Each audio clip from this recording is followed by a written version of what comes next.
ഈ ഏജിൽ വരുന്നവര് ഒരിക്കലും വണ്ടി ചൂസ് ചെയ്യാൻ പാടില്ല. അപകടമാണ്. ഓക്കെ ഗായ്സ്, 100% വണ്ടി കയ്യിൽ നിന്ന് പോകും. വണ്ടി എടുക്കുന്നുണ്ടെങ്കിൽ ഇത്രയും കാര്യങ്ങൾ അറിഞ്ഞിരിക്കണം. ഇല്ലെങ്കിൽ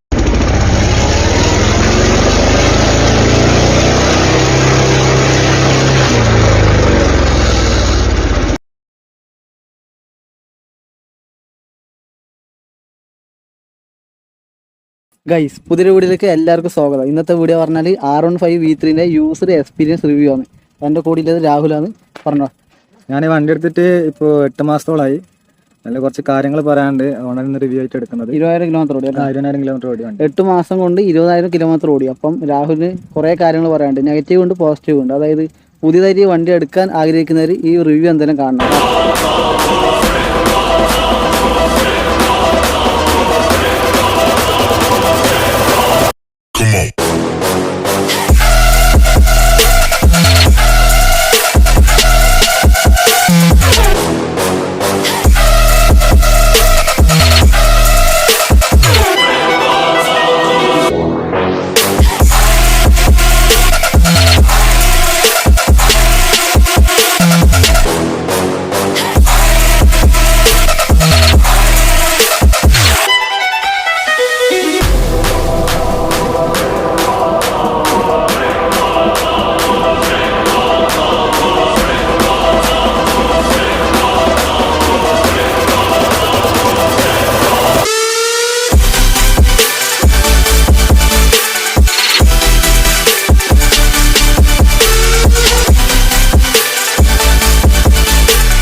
ഗൈസ്, ഞാൻ ഈ വണ്ടി എടുക്കാനുള്ള ഒന്നാമത്തെ കാരണം എന്ന് വെച്ചാൽ മൈലേജ് ആണ്.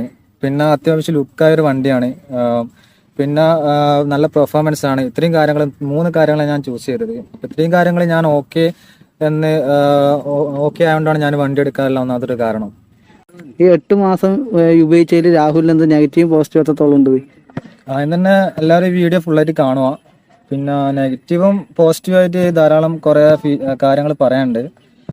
മെയിനായിട്ട് R15V3 ഏത് വണ്ടിയിൽ കമ്പയർ ചെയ്യാൻ പറ്റും? ഇത് കമ്പാരിസൺ വരുന്നത് നോർമലി 150cc ആയിട്ടല്ല. ഇത് നോർമലി 200cc ആയിട്ടാണ് ഇപ്പൊ കമ്പാരിസൺ വരുന്നത്. 200cc ആയിട്ട്. 200 ഏത് സെഗ്മെന്റ്?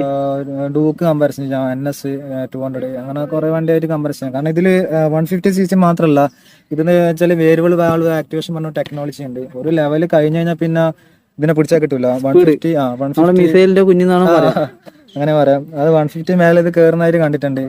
ഞാൻ ഇതിന് ആ റേഞ്ചിലൊന്നും പോയിട്ടില്ല. പക്ഷെ മോർണിംഗ് എല്ലാം ആ ലെവലിൽ ഞാനൊരു 130, 150 മേലെല്ലാം ഞാൻ മാക്സിമം പോയിട്ടുണ്ട്. അത് ആൾക്കാരൊന്നും ഇല്ലാത്ത റോഡിൽ, നീറ്റ് പ്ലേസ്. അപകടമായിട്ട് നമ്മൾ ഓടിക്കാൻ നിൽക്കാറില്ല. ഓക്കെ. അത് മിനിമം പോകുന്ന സ്പീഡ് പറഞ്ഞത്? മിനിമം പോകുന്നത് ഞാനൊരു 70, 80 ആ റേഞ്ചിലേ പോകും. വണ്ടി ഒരു ഇത് പരിധി കഴിഞ്ഞാൽ 150 മേലെ വണ്ടി കയറി കഴിഞ്ഞാൽ പിന്നെ വണ്ടി അങ്ങനെ തന്നെ നല്ലൊരു എക്സ്പീരിയൻസ് ആണ് നമുക്ക് തരുന്നത്. പിന്നെ ഈ വണ്ടി ആർക്കെല്ലാം ചൂസ് ചെയ്യാന്നൊരു ക്വസ്റ്റ്യൻ വന്നു കഴിഞ്ഞാല്, ഈ വണ്ടി അത്രക്ക് സ്പോർട്ടി വണ്ടിയാണ്. ഇതിന്റെ ഹാൻഡിലും സീറ്റും തമ്മിൽ സെയിം ലെവലാണ്. നമുക്ക് കുഞ്ഞിരിക്കണം. സ്പോർട്ടി ലുക്കാണ്. അപ്പോ അതിനനുസരിച്ചുള്ള ആൾക്കാര് നോക്കിയിട്ട് ജസ്റ്റ് ടെസ്റ്റ് ഡ്രൈവ് എടുക്കുക. ടെസ്റ്റ് ഡ്രൈവ് എടുത്തിട്ട് മാത്രമേ ഇത് ചൂസ് ചെയ്യാൻ പാടുള്ളൂ. മെയിനായിട്ട് ഈ വണ്ടിന് മെയിനായിട്ട് മോഡിഫിക്കേഷൻ ചെയ്ത പാർട്ട് ഏതാണ്? മെയിനായിട്ട് മോഡിഫിക്കേഷൻ ചെയ്തത് എന്റെ ഈ ലിവറാണ്. ഈ ബ്രേക്കിന്റെ ലിവറിന്റെ പ്രത്യേകിച്ച് നമുക്ക് ഇത് അഡ്ജസ്റ്റബിൾ ആണ്. ഇത് നമുക്ക് അഡ്ജസ്റ്റബിൾ ആക്കാം. തിരിച്ചതിന്റെ first, second, third, fifth, fourth അങ്ങനെ അഡ്ജസ്റ്റബിൾ ഉണ്ട്. പിന്നെ ഉള്ള വെച്ചാൽ നമുക്ക് ഇത് ഒരു പ്രൊട്ടക്റ്റീവ് ആണ്. അതായത് വീണ് കഴിഞ്ഞാൽ നമുക്ക് ഇതിങ്ങനെ ഹോൾഡ് ചെയ്ത് മേലോട്ടേക്ക് വരും. ഒരു പ്രൊട്ടക്റ്റീവ് ആണ്. എന്റെ ഒരു പ്രാവശ്യം വണ്ടിയിൽ നിന്ന് വീണായിരുന്നു, ജസ്റ്റ് സ്റ്റാൻഡിൽ തന്നെ. അപ്പൊ ഇതിങ്ങനെ ജസ്റ്റ് അപ്പായിട്ട് നിൽക്കുന്നുണ്ടായത്. ഇതിനൊരു പ്രോബ്ലം ഉണ്ടായിരുന്നു. അതിന്റെ റേറ്റ് എത്രയായിരുന്നു? റേറ്റ് 2000 അടുത്തായിട്ടുണ്ട്. ഒറിജിനൽ 2000. 2000. ഓക്കെ. വേറെ മോഡിഫിക്കേഷൻ? വേറെ മോഡിഫിക്കേഷൻ ഞാൻ ഈ മിറർ ജസ്റ്റ് ഒന്ന് മോഡിഫിക്കേഷൻ എന്ന് പറയാൻ ജസ്റ്റ് ഇത് കത്തുന്ന ഇൻഡിക്കേറ്റർ ആണ്. പിന്നെ വിംഗ്ലെറ്റ് മോഡിഫിക്കേഷൻ ആണ്.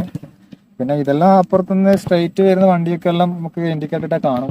ഇത് അല്ലെങ്കിലും വണ്ടി ലുക്ക് കൂടുതലാണ്. ലുക്കാണ്. പിന്നെ എക്സ്ട്രാ ലുക്കിങ് ഇത് കയറ്റി കഴിഞ്ഞാൽ അടിപൊളി വണ്ടി പിന്നെ ആക്കിയാൽ ലുക്ക് ആയിക്കൊണ്ട് നിൽക്കും. മെയിൻ ആയിട്ട് ബഡ്ജറ്റിൽ ഒതുങ്ങുന്ന ഒരു വണ്ടി വാങ്ങാൻ ഉദ്ദേശിക്കുന്നവർ ഇത് നോക്കാം. സി സി കുറവ് നോക്കണ്ട. 150 cc ഒരിക്കലും കമ്പാരിസൺ ചെയ്യാൻ പറ്റില്ല. കാരണം ഇതിന്റെ പവർ 200 cc ആയിട്ട് ഏകദേശം കമ്പയർ ചെയ്യാം. പിന്നെ ഒരു സേഫ്റ്റിക്കായിട്ട് ഞാൻ വണ്ടിക്ക് ഒരു ക്രാഷ് കാർഡ് കൊടുത്തായിരുന്നു. ഇതിനൊരു 2000 above ആയിരുന്നു. ഇതിന്റെ ഇമ്പോർട്ടൻസ് ഞാൻ 2 പ്രാവശ്യം അതുപോലെ തന്നെ സ്റ്റാൻഡിൽ വീണിട്ട് ഈ പാർട്സിന് ഒന്നും പറ്റിയിട്ടില്ല. ഇതിയുടെ ക്രാഷ് കാർഡ് താങ്ങിക്കുന്നുണ്ടായത്. ഇത് യമഹന്റെ ഷോറൂമിൽ വാങ്ങിയോ? ഇല്ല, ഇത് യമഹന്റെ. ഞാനിത് ഒരു തളിപ്പമ്പത്തെ ഒരു ഷോപ്പിൽ നിന്നാണ് വാങ്ങിയത്.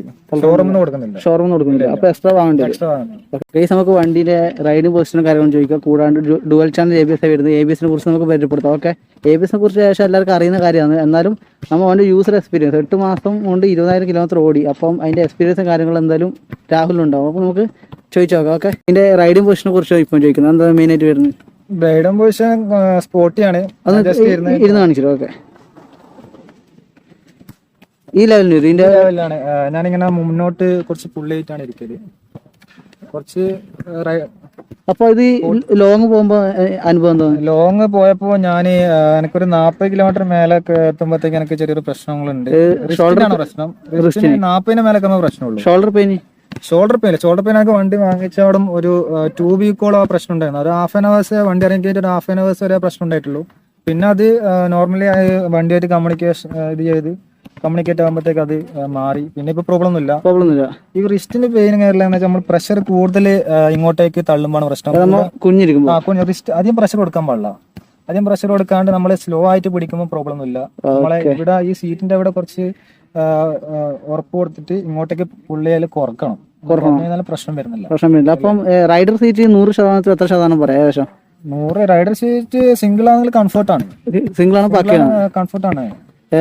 റൈഡർ സീറ്റും പില്ലിൻ സീറ്റും കമ്പയർ ചെയ്യുമ്പോൾ എന്താ ഗുണം? പില്ലിൻ സീറ്റ് ആണെങ്കിൽ കുറച്ച് റൈഡ് ചെയ്യുമ്പോൾ ബുദ്ധിമുട്ടുണ്ട്. അതായത് പില്ലിനും കൂടി പോക്ക് ബുദ്ധിമുട്ടാണ്. മെലിഞ്ഞ ഒരാളും കുഴപ്പമില്ല. കുറച്ച് ഫാറ്റ് ആയ ഒരാളാണെങ്കിൽ നമുക്ക് ബാക്കിൽ കൊണ്ടുപോയി ഭയങ്കര നമുക്ക് പ്രഷറാണ്. നമ്മൾ മുന്നോട്ട് അധികം പ്രഷർ ചെയ്തോണ്ടിരിക്കും. അതായത് ഇപ്പം പില്ലിൻ സീറ്റ് ഹൈറ്റ് കൂടുതലാണ്. അതായത് ഇപ്പോൾ സഡൻ ബ്രേക്ക് ഓടിക്കുകയാണെങ്കിൽ പില്ലിന് ബ്രേക്ക് ഓടിക്കുമ്പോൾ പില്ലിന് എന്തായാലും മുന്നോട്ട് തരിക്കാന്നുണ്ടാവും ചാൻസ് ഉണ്ട്. അപ്പം പില്ലിനും കൂടി പോകാനാണെങ്കിൽ ഇത് സജസ്റ്റ് ചെയ്യാൻ കഴിയും. സജസ്റ്റ് നമുക്ക് എന്ന് വെച്ചാൽ ഫ്രണ്ട് ബ്രേക്ക് പരമാവധി പിടിക്കണം. ബാക്കിൽ ആളുണ്ടെങ്കിൽ നമ്മൾ മാക്സിമം ബാക്ക് ബ്രേക്ക് പിടിച്ച് പോവാം.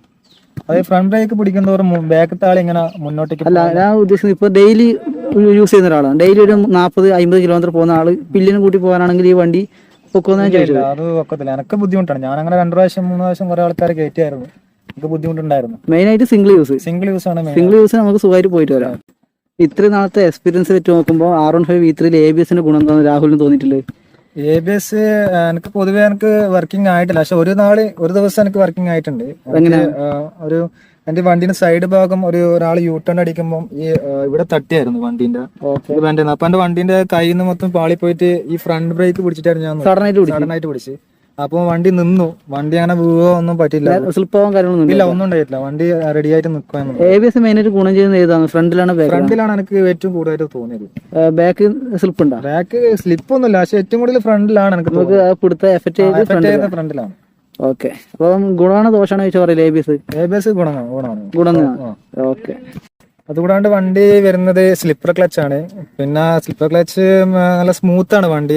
ക്ലച്ച് എല്ലാം നമുക്ക് പിടിക്കാൻ നല്ല ഗുണമുള്ളതാണ്. പിന്നെ നമ്മളെ ഗിയർ നല്ല സ്മൂത്ത് ആണ്. ഗിയർ ഞാൻ കുറെ വണ്ടി ഓടിച്ചു നോക്കിയിട്ടുണ്ട്. എനിക്ക് ഗിയർ നല്ല സ്മൂത്ത്. Test drive ഓടിച്ചിട്ടുണ്ട്. അത് ഗിയറിന്റെ കാര്യം ക്ലച്ചിന്റെ അടിപൊളിയാണ്. ഓക്കെ. V3 വൈബ്രേഷൻ തോന്നുന്നുണ്ടോ? ഇല്ല, വൈബ്രേഷൻ ഒട്ടുമില്ലാത്തൊരു വണ്ടിയാണ്. ഒട്ടുമില്ലാത്ത അങ്ങനെ. അതായത് 100-ന് മേലെ ടോപ്പ് എൻഡിലേക്ക് പിടിക്കുന്ന ചെറിയൊരു വൈബ്രേഷൻ ഉണ്ട്. 100-ലെവലൊന്നും ഒരു വൈബ്രേഷൻ 60-ൽ പോകുന്ന സ്പീഡും 110-ൽ പോകുന്ന സ്പീഡിലും വൈബ്രേഷൻ ഒന്നും ഇല്ല. വണ്ടിന്റെ ഇത് സെയിം ആണ്. വൈബ്രേഷനോ കാര്യങ്ങളൊന്നും ഇല്ല. പിന്നെ ഒരു ഇമ്പോർട്ടന്റ് ഒരു കാര്യം എന്ന് വെച്ചാല് ഇപ്പം ഞാൻ എന്റെ 6ാമത്തെ ഗിയറിൽ വണ്ടി 30 പോകുന്നെങ്കിൽ അധികം നോക്കിങ്ങോ കാര്യങ്ങളൊന്നും ഉണ്ടായിട്ടില്ല. ജർക്കിംഗ് ഇല്ല. ജർക്കിംഗ് ഒന്നും. സിക്സ്ത് ഗിയറിൽ 35-30 റേഞ്ചിൽ തന്നെ നമുക്ക് പോവാം. അതായത് നമുക്ക് ട്രാഫിക് ഏരിയയിൽ പെട്ടെന്ന് ഗിയർ ഡൗൺ ചെയ്യേണ്ട ആവശ്യമില്ല. ഓക്കെ. വേറെ മെയിൻ ആയിട്ട് പറയുന്നത് ഗിയർ സിസ്റ്റത്തിനെ കുറിച്ച്. ഗിയർ സിസ്റ്റത്തിനെ പറ്റി ഞാൻ നേരത്തെ പറഞ്ഞു. നമുക്ക് പെട്ടെന്ന് മാറ്റിയെടുക്കാം. സൗണ്ടും കാര്യങ്ങളൊന്നും ഇല്ല. ഓക്കെ. ഇതിന്റെ സൈലൻസറിനെ പറ്റി എന്താ പറയാനുള്ളത്? സൈലൻസറെ പറ്റി പറയാനുള്ള വണ്ടി നല്ല സ്വീറ്റ് സൗണ്ട് ആണ്. സ്റ്റോക്ക് സൈലൻസർ ആണ്, മാറ്റിയൊന്നുമില്ല. സൗണ്ട് ആരെയും വെറുപ്പിക്കാത്ത സൗണ്ട്, വെറുപ്പിക്കുന്നില്ല, നല്ല സ്വീറ്റ് സൗണ്ട് ആണ്. കുറച്ച് ടോപ്പിലേക്ക് കയറി കഴിഞ്ഞാൽ സൗണ്ട് മാറുമല്ലോ. ജസ്റ്റ് ഒന്ന് സൗണ്ട് കേൾപ്പിക്കാം. റൈസ് കൊടുക്കണ്ട. ഇതിപ്പോ റൈസ് കൊടുക്കും. റൈസ് കൊടുക്കും.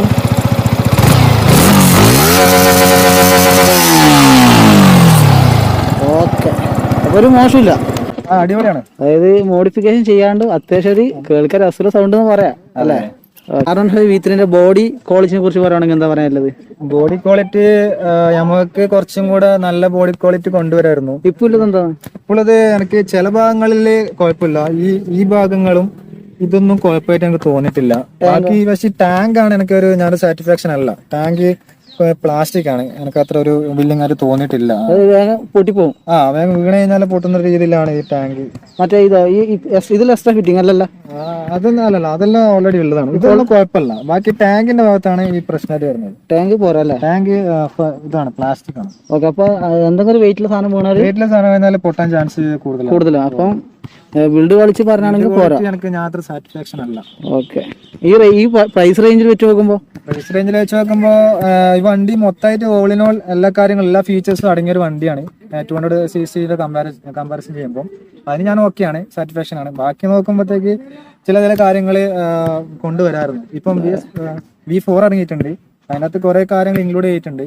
ഓക്കെ. പക്ഷെ ഈ പ്രൈസ് റേഞ്ചിൽ ഇത്തിരി പവർ വരുന്ന വണ്ടിനെ പറ്റി പറയുകയാണെങ്കിൽ ഈ പ്രൈസ് റേഞ്ചിൽ പവർ വരുന്നത് ഇപ്പം ഞാൻ ഇത് എടുത്തത് 190 ആ റേഞ്ചിനാണ് എടുത്തത്. പിന്നെ എക്സ്ട്രാ ഫിറ്റിംഗ് കൂടിയിട്ട് 2 ആ റേഞ്ച് ആയിരുന്നു.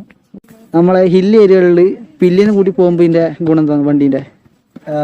പില്യൻസിന്റെ, അതായത് നമുക്ക് ഈ കുറച്ച് ഫാറ്റ് ആയ ഒരാളെ കൂട്ടി പോകണമെങ്കിൽ നല്ല പ്രയാസമാണ്. വണ്ടിന്റെ പുള്ളിങ് ചിലപ്പോൾ നല്ലോണം കുറയും. അത് ഏകദേശം ഒരു കയറ്റം ഹിൽ ഏരിയ പറഞ്ഞാൽ ഫസ്റ്റ് ഗിയറിൽ തന്നെ പോകേണ്ടി വരും. ഫസ്റ്റ് ഗിയറിൽ സെക്കൻഡ് ഗിയറിൽ പോവാം. സെക്കൻഡ് ഗിയറിൽ നല്ല കയറ്റാണെങ്കിൽ ഫസ്റ്റ് ഗിയറിൽ തന്നെ പോകേണ്ടി വരും വണ്ടി. പക്ഷെ ഒരു മെലിഞ്ഞ ഒരാൾ ഫാറ്റ് ഒരാളാണെങ്കിൽ നമുക്ക് വളരെ ബുദ്ധിമുട്ടാണ്. അത് മെയിനായിട്ട് ഹൈവേയിൽ മാത്രം അടിപൊളിയായിട്ട് യൂസ് ചെയ്യാം. ഹൈവേയിലായിട്ട് ഹിൽ ഏരിയയിൽ വണ്ടി പോരാ. പോരാന്നല്ല, പുള്ളിങ് കുറവാണ്. ലോഡിംഗ് കപ്പാസിറ്റി കുറവാണ്. ലോഡിംഗ് കപ്പാസിറ്റി കുറവാണ്. പക്ഷേ ലോഡിംഗ് ആൾക്കാരെ കയറ്റിയാലും പിന്നെ ഇതിന്റെ ഒരു ടോപ്പിലേക്കുള്ള എൻഡിങ് കുറയും. എന്നാൽ നമുക്ക് നേരെ തിരിച്ചു ചിന്തിക്കാം. അതായത് 155cc ഇതിന്റെ പവർ കുറിച്ച് പറയുകയാണെങ്കിൽ 150cc അതായത് ഒരു 18.3 PS പവറാണ്. അത് അടിപൊളി പവറാണ്. 14 Nm ടോർക്ക് വരുന്നുണ്ടെങ്കിലും ഇതിന്റെ പവർ പറയുന്നത് ഹൈ ലെവലാണ്. ഓക്കെ. അപ്പൊ പവറിനെ കുറിച്ച് പറയാനില്ല, പവർ അടിപൊളിയാണ്. അതായത് പവർ നോക്കിയെടുക്കാനാണെങ്കിൽ നമ്മളെ കയ്യിൽ ഒതുങ്ങുന്ന ഒരു വണ്ടി എന്ന് പറഞ്ഞാൽ ഇത് നോക്കാം. ഗൈസ്, അപ്പം ഇതിന്റെ അകത്ത് നെഗറ്റീവ് പോസിറ്റീവ് ധാരാളം ഉണ്ട്. പോസിറ്റീവ് ആദ്യമായിട്ട് പറഞ്ഞു. പോസിറ്റീവ് ഞാൻ ആദ്യമായിട്ട് പറയാം. പോസിറ്റീവ് പറയുമ്പോൾ മെയിൻ ആയിട്ട് 5 കാര്യം എന്താ പറയാനുള്ളത്? പോസിറ്റീവിനെ പറ്റി പറയാനുള്ളത് ഇതിന് ജർക്കിംഗ് തീരെ കുറവാണ്. ഇപ്പൊ 40 പോയാലും 80 പോയാലും സെയിം ജർക്കിംഗ്. അതായത് 6th ഗിയറിൽ ലോ, അതായത് ചെറിയ ഇതിൽ പോവാം, വണ്ടി ചെറിയ സ്പീഡ് പോകും. 30-45 ആ റേഞ്ചിൽ അങ്ങനെ പോവാം. ട്രാഫിക് ഏരിയയിൽ നമുക്ക് സുഖമായിട്ട് പോകില്ല, ഒരു പ്രശ്നം. രണ്ടാമത്തെ കാരണം എന്താ? രണ്ടാമത്തെ കാരണം വെച്ചാല് സ്ലിപ്പർ ക്ലച്ച് ആണ്. അതൊരു എനിക്കൊരു പോസിറ്റീവ് ആയിട്ടാണ് തോന്നുന്നത്. പോസിറ്റീവ്. മൂന്നാമത്തെ കാര്യം നമ്മള് കോർണറിംഗ് ആണ് എനിക്ക് ഏറ്റവും ഇഷ്ടപ്പെട്ട ഒരു കാര്യം. നമ്മൾ ഏത് സ്പീഡിൽ പോയെങ്കിലും കോർണറിംഗ് ചെയ്യാൻ പക്ക ഒരു കോൺഫിഡൻസ് വിത്ത് ABS വണ്ടി കോൺഫിഡൻസ് വരുന്നുണ്ട്. പിന്നെ ഉള്ളത് വെച്ചാൽ വൈബ്രേഷൻ ഒട്ടില്ലാത്ത വണ്ടിയാണ്. വൈബ്രേഷൻ നമുക്ക് ഏത് സ്പീഡിൽ പോയാലും വൈബ്രേഷൻ ഉണ്ടായിട്ടില്ല. വൈബ്രേഷൻ 0 എന്നാ പറയുന്നത്? 0 ആണ്. ടോപ്പ് എൻഡിൽ ഉണ്ടാവേക്കാം, ഞാൻ ടോപ്പ് എൻഡ് എടുക്കാത്തതുകൊണ്ട് എനിക്ക് അറിയില്ല. അഞ്ചാമത്തെ കാര്യം എന്ന് പറഞ്ഞാൽ യമഹ കമ്പനി കൊണ്ടുവന്ന ഒരു സിസ്റ്റം എന്ന് വെച്ചാല് VVA ടെക്നോളജി പറഞ്ഞ ഒരു സിസ്റ്റമാണ്, വേരിയബിൾ വാൾവ് ആക്ടിവേഷൻ. അതാണ് ഈ ടോപ്പ് എൻഡിലേക്കെല്ലാം വണ്ടി കൊണ്ടുപോകുന്ന VVA. പിന്നെ ഒരു പോസിറ്റീവ് കാര്യം കൂടി പറയാനില്ല, ട്യൂബ്ലെസ് ടയറിനെ കുറിച്ച് പറയാം. ട്യൂബ്ലെസ് ടയറാണ് വണ്ടി. അതായത് നമുക്ക് പെട്ടെന്ന് പഞ്ചറായാലും നമുക്ക് സ്വന്തമായിട്ട് തന്നെ വർക്ക്ഷോപ്പ് വരെ പോവാം. അതെ, നമുക്ക് സ്വന്തമായിട്ട് തന്നെ നമുക്കത് റിപ്പയർ ചെയ്യാം. നെഗറ്റീവ് ആയിട്ട് മെയിൻ ആയിട്ട് പറയാൻ എന്താണ്? നെഗറ്റീവ് ആയിട്ട് പറയാനുള്ള ആദ്യം തന്നെ വണ്ടിന്റെ പില്ലൻ സീറ്റ് ആണ്. കാരണം സീറ്റ് എന്ന് വെച്ചാല് ഇത് കുറച്ച് ഡേഞ്ചർ ആണ്. അതായത് വെച്ചാല് ബാക്കിൽ ആളെ കയറ്റി കൊണ്ടുപോകുമ്പോൾ സഡൻലി ക്വിക്ക് ബ്രേക്ക് ഇടേണ്ടി വന്നു കഴിഞ്ഞാൽ പില്ലൻ തെറിച്ചു പോകാൻ ഒരു സാധ്യതയുണ്ട്. അത് ആക്സിഡന്റ് ഉണ്ടായ പോലും പില്ലിന് ഏറ്റവും ബാധിക്കും. പില്ലനെ ബാധിക്കാൻ സാധ്യത കൂടുതലാണ്. അത് മാത്രല്ല ലോങ് പോകാനും പില്ലൻസ് മെലിഞ്ഞ ഒരാളാണെങ്കിൽ നമുക്ക് അത്യാവശ്യം ഒപ്പിക്കാം. ഫാറ്റായ ഒരാളാണെങ്കിൽ നേരത്തെ പറഞ്ഞ പോലെ തന്നെ നമുക്ക് കൈന്റെ റിസ്റ്റിന്റെ ഇവിടെ പ്രഷർ കൊടുത്തിട്ട് അവരെ ഭാരം മൊത്തം നമുക്ക് പ്രഷർ ചെയ്യേണ്ടി വരും. ഇത് മെയിൻ ആയിട്ടുള്ള ഒരു നെഗറ്റീവ് ആണ്. അത് മെയിൻ ആയിട്ടുള്ള നെഗറ്റീവ്. വേറെ നെഗറ്റീവ് പറയാൻ എന്താണ്? ഹെഡ്ലൈറ്റിനെ കുറിച്ച് എന്താ പറയാനുള്ളത്? ഹെഡ്ലൈറ്റ് എനിക്ക് ഞാൻ സാറ്റിസ്ഫാക്ഷൻ അല്ല. ഹെഡ്ലൈറ്റ് എന്ന് വെച്ചാൽ വളരെ ചെറിയൊരു പ്രകാശം തരുന്ന ലുക്കിന് വേണ്ടി മാത്രം. അപ്പൊ ഹെഡ്ലൈറ്റ് കസ്റ്റം ചെയ്യേണ്ടി വരും. നമുക്ക് എനിക്ക് രാത്രിക്കെല്ലാം പോകാൻ വേണ്ടിട്ട് റോഡ് സൈഡ് ഭാഗം കാണാത്ത ഒരു അവസ്ഥ വന്നിട്ടുണ്ട്. കോർണറും ചെയ്യുമ്പോൾ ഞാൻ അങ്ങോട്ട് മാറിപ്പോയിട്ടുണ്ട് അടുത്ത സൈഡിലേക്ക്. അപ്പൊ ഹെഡ്ലൈറ്റ് മോശമാണ്. പിന്നെ പില്ലിയൻ സീറ്റ് ചേഞ്ച് ചെയ്യേണ്ടി വരും. ചേഞ്ച് ചെയ്യണമെന്നല്ല, പില്ലിനും കൂട്ടി ലോങ് പോകാൻ കഴിയില്ല. പിന്നെ ആക്സിഡന്റ് ഉണ്ടായാലും അപകടമാണ്. ഈ ഹെഡ്ലൈറ്റിന്റെ കാര്യം ഇപ്പൊ V4 ഇപ്പൊ അപ്ഡേഷൻ വന്നിട്ടുണ്ട്. സെന്ററിൽ ഇപ്പൊ ലൈറ്റ് വന്നിട്ടുണ്ട്. പിന്നെ ഗ്രൗണ്ട് ക്ലിയറൻസിനെ കുറിച്ച് അത്യാവശ്യം അത് നമുക്ക് ഓഫ് റോഡിലൊന്നും വണ്ടി പോകാനേ പറ്റില്ല. വണ്ടി ഓഫ് റോഡിന്റെ അല്ല. പക്ഷെ V3 എടുത്ത് ഓഫ് റോഡ് പോകുന്ന കുറെ ആൾക്കാരുണ്ട്. ആൾക്കാരുണ്ട്. പക്ഷെ ഞാൻ എന്റെ ഒരു അനുഭവം വെച്ച് കഴിഞ്ഞാൽ ഓഫ് റോഡിലെ കൂടെ എനിക്ക് അത്ര ബാക്ക് നല്ല അടി വരുന്നുണ്ട്. ഓഫ് റോഡിന് വെച്ച വണ്ടിയല്ല. പിന്നെ സസ്പെൻഷനെ കുറിച്ച് പറയുകയാണെങ്കിൽ സസ്പെൻഷൻ ഓക്കെയാണ്. ഫ്രണ്ട് സസ്പെൻഷൻ അടിപൊളിയാണ്. ബാക്ക് എനിക്ക് അത്ര തോന്നില്ല. ബാക്ക് ഞാൻ ഗട്ടറിലെ കൂടെ എല്ലാം എന്റെ ബാക്ക് നല്ലോണം അടിക്കുന്നുണ്ട്. ബാക്ക് ഏകദേശം തീരുമാനമാവും. ഫ്രണ്ട് അടിപൊളിയാണ്. ബാക്ക് ഷോക്കാണ്. വേറെ നെഗറ്റീവ് എന്തില്ലേ? പിന്നെ ഒരു കാര്യം പറയാനുള്ളത് തമാശയാണ്, എന്നാലും പറയാം. വണ്ടി ഒരു 100ന്റെ മേലെല്ലാം കയറി കഴിഞ്ഞാൽ വണ്ടി മാരക പവറായിരിക്കും. വണ്ടി ഇങ്ങനെ പറക്കലായിരിക്കും. വണ്ടി റോഡിലേ ആയിരിക്കില്ല. കൈ നില പോയി തരും. അപ്പൊ അധികം നോക്കിയിട്ട് നല്ല ശ്രദ്ധിച്ച് വണ്ടി ഓടിക്കും. എക്സ്പീരിയൻസ്. അതായത് നമുക്ക് ഈ 125, 130 അങ്ങനെ കയറി വണ്ടി പോവും. അപ്പം മെയിനായിട്ട് നമ്മൾ ആകാശത്തിലേക്ക് കൂടെ പറക്കുന്ന ഒരു എക്സ്പീരിയൻസ് എല്ലാം ചിലപ്പോൾ ഇടയ്ക്കുണ്ടാവും. അപ്പൊ അതൊരു നെഗറ്റീവ് ആയിരിക്കാം. നെഗറ്റീവ് ആണത്. പക്ഷെ അത് എക്സ്പീരിയൻസ് ഇല്ലായിരിക്കും കൺട്രോൾ ചെയ്യാം. അതെ കൺട്രോൾ ചെയ്യാം. ഈ പറഞ്ഞ പോലെ എന്താ 130 പോകുമ്പോൾ ABS കുറച്ച് എന്താ പറയുന്നത്? ABS നമ്മള് അന്നേരം വർക്ക് ചെയ്യും. ഞാനന്നേരം ഞങ്ങൾക്ക് സഡൻ ബ്രേക്ക് ഇടേണ്ട ആവശ്യം വന്നിട്ടില്ല. അതൊരു അനുഭവമായിട്ട് എനിക്ക് ആയിട്ടില്ല. അപ്പൊ ഇത് ഓവർ സ്പീഡിന്റെ ഒരു നെഗറ്റീവ് ആവാം. ഓവർ സ്പീഡ് ഞാൻ ഇതുവരെ ആ ഒരു സ്പീഡിൽ അങ്ങനെ പോകാൻ നോക്കിയിട്ടില്ല. വണ്ടി പറക്കും. റോഡിലേ ആയിരിക്കില്ല. പിന്നെ നെഗറ്റീവിൽ ഒരു കാര്യം കൂടെ പറയാനുള്ളത് വെച്ചാൽ ഈ പില്ലൻ സീറ്റ് പോലെ തന്നെ ഈ ഒരു നെഗറ്റീവിന്റെ ഒരു കമ്പാരിറ്റീവില് നോക്കിക്കഴിഞ്ഞാൽ ഈ ഇതിന്റെ ടാങ്കിന്റെ ബിൽഡ് ക്വാളിറ്റി വളരെ ജസ്റ്റ് ഞാൻ കാണിച്ചു തരാം. ഇതിങ്ങനെ ലോ ക്വാളിറ്റി ആണ്. അത് ചെറിയൊരു വെയിറ്റ് സാധനം വീണ് പോയത് വെയിറ്റില്ല. ഇപ്പം എവിടെ വെക്കും വണ്ടി നല്ല മേലെ തേങ്ങായിട്ട് വീണ് കഴിഞ്ഞാൽ വണ്ടി ഇത് പൊട്ടാലെ ടാങ്കിലാണ് പോകേണ്ടി വരും. ടാങ്കിനുള്ളിൽ കയറും അല്ലേ? ടാങ്കിനുള്ളിൽ കയറും വീണാല്. അപ്പം ടാങ്ക് ക്വാളിറ്റി ലോ ആണ്. ഇത്ര നാളത്തെ എക്സ്പീരിയൻസ് ആയിട്ട് നോക്കുകയാണെങ്കിൽ വണ്ടി ടോട്ടൽ എങ്ങനെയാണ്?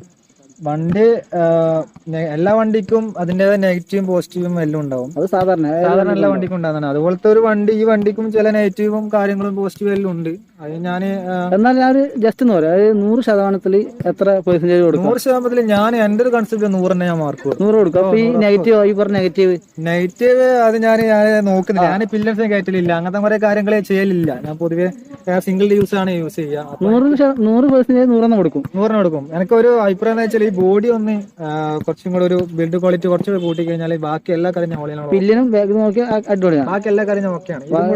ജസ്റ്റ് നമുക്ക് കസ്റ്റം ചെയ്യേണ്ട കാര്യങ്ങളില്ല. 100% 100 ഞാൻ മാർക്ക് കൊടുക്കുന്നത്. ഗൈസ്, അപ്പോൾ ഇന്നത്തെ വീഡിയോ നമുക്ക് ഇവിടെ വൈൻഡ് അപ്പ് ചെയ്യാം. എന്നാ പറയാനുണ്ട് ഇനി? ഈ വീഡിയോ പരമാവധി സപ്പോർട്ട് ചെയ്യുക, ഷെയർ ചെയ്യുക, വീഡിയോ എല്ലാവരും കാണുക. ഓക്കെ ഗൈസ്, നമ്മൾ രാവിലെ പറഞ്ഞ പോലെ വീഡിയോ മാക്സിമം സപ്പോർട്ട് ചെയ്യുക, സബ്സ്ക്രൈബ് ചെയ്യുക, ഷെയർ ചെയ്യുക. അതിന്റെ ബെല്ലൈക്കൻ കൂടി ഞെക്കി പൊട്ടിക്കുക. മോജോന്റെ റിവ്യൂ വരുന്നുണ്ട് കേട്ടോ. മോജോ, ഹിമാലയൻ, ഹാർലി ഡേവിഡ്സന്റെ അടിപൊളി റിവ്യൂ വരുന്നുണ്ട്. യൂസർ എക്സ്പീരിയൻസ് റിവ്യൂ ആയിരിക്കും കേട്ടോ അധികം ചെയ്ത്. കാരണം എന്താ വെച്ചാൽ ഒരു വണ്ടി എടുത്താൽ അത് ഏകദേശം ഒരു 5 മാസം അല്ലെങ്കിൽ 1 കൊല്ലം അല്ലെങ്കിൽ 5000 കിലോമീറ്റർ നമ്മൾ ഓടിക്കുക. ഓടിച്ചിട്ടുള്ള റിവ്യൂ ആയിരിക്കും ഏറ്റവും ഒറിജിനൽ റിവ്യൂ. അതായത് പുതിയതായിട്ട് വണ്ടി എടുക്കാൻ പോകുന്നവർക്ക് ഏറ്റവും നല്ലത് അതായിരിക്കും. അപ്പോൾ ഇന്നത്തെ വീഡിയോ ഇവിടെ വൈൻഡ് അപ്പ് ചെയ്യാം. ഓക്കെ.